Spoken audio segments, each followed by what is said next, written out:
Hello everyone, today I'm going to show you how to build a bucket level indicator for your compact tractor in case it didn't come with one from the factory. Totally useful. So this is my compact tractor that I bought recently. It's a Kubota B2601, and this is the bucket level indicator that came with from the factory. It's essentially just a sticker that you're supposed to look at from the cab and I guess figured out that your bucket is level. It's fairly silly because it doesn't really work. So I had to come up with something else. And I've seen a lot of examples on online, and it's gonna depend on every tractor. It's gonna have a different bucket level indicator, but I'm gonna show you what I built here, and it cost me less than $20. So essentially, I start with my front hydraulic ram. You can do it on either sides. So my tractor has two rams, so I used the right hand side, I guess, on the tractor.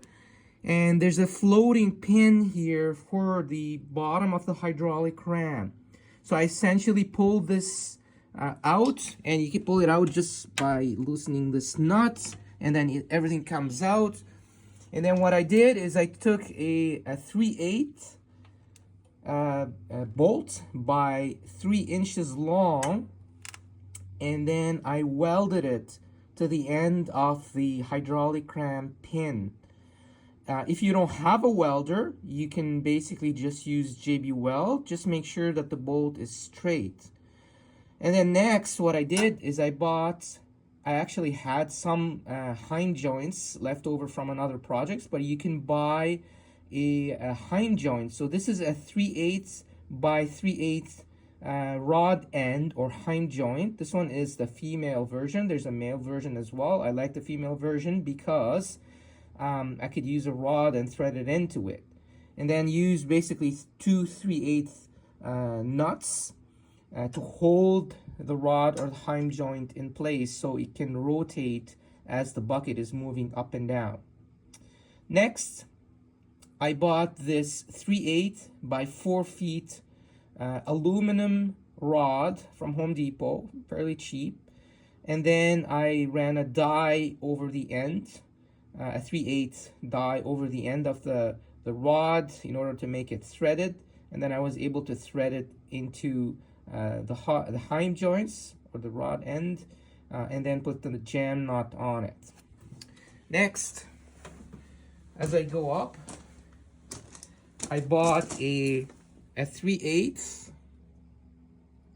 by 4 inches eye bolt from Home Depot again, with a couple of nuts and washers, as you can see here. And I've already had a hole in the loader area here. It was a 3/8 hole, so I'll show you where the hole is on the other side, as you can see. So there was a hole on this side too. So I put 2 washers and 2 nuts and held it in place, the eye bolt. And what I did is I bought a 1/2 inch washer, and then I welded it onto the eye bolt and smoothed it out.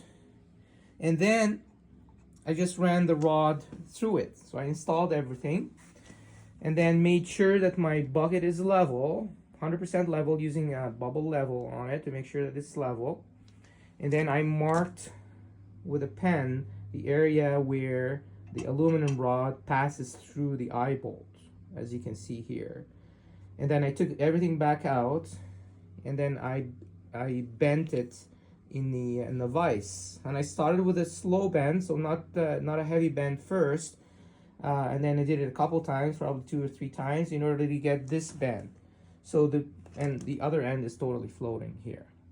So the point of this is that when you're sitting in the operator's seat and you look at your bucket, you can't see your bucket. You can't see your bucket, but you can see this. So knowing when the bend is at the eye bolt, you know for sure that your bucket is level. You can't believe how useful this is, especially when plowing snow or doing any work with a tractor. So this can be built on either sides. I chose to build it on this side, but wanted to share that with you.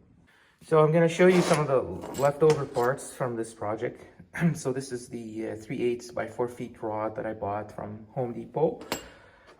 These are leftover Heim joints that I had, rod ends, whatever they're called. I had a couple left over from previous projects. These are 3/8 by 3/8, as you can see here. This is fine thread 3/8. So fairly cheap to buy.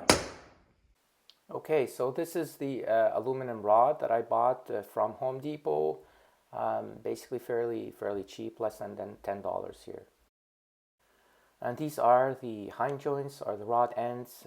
These particular ones are from Amazon, but you can find them in many different places and hardware stores. This is the eye bolt. This one is 5-inch, but the one I ended up buying was 4 inches, but you can find them again at the hardware store. As well, you will need a whole bunch of washers and nuts and a long bolt. But you can figure that out for yourself for your own particular tractor. Thanks very much for watching this video.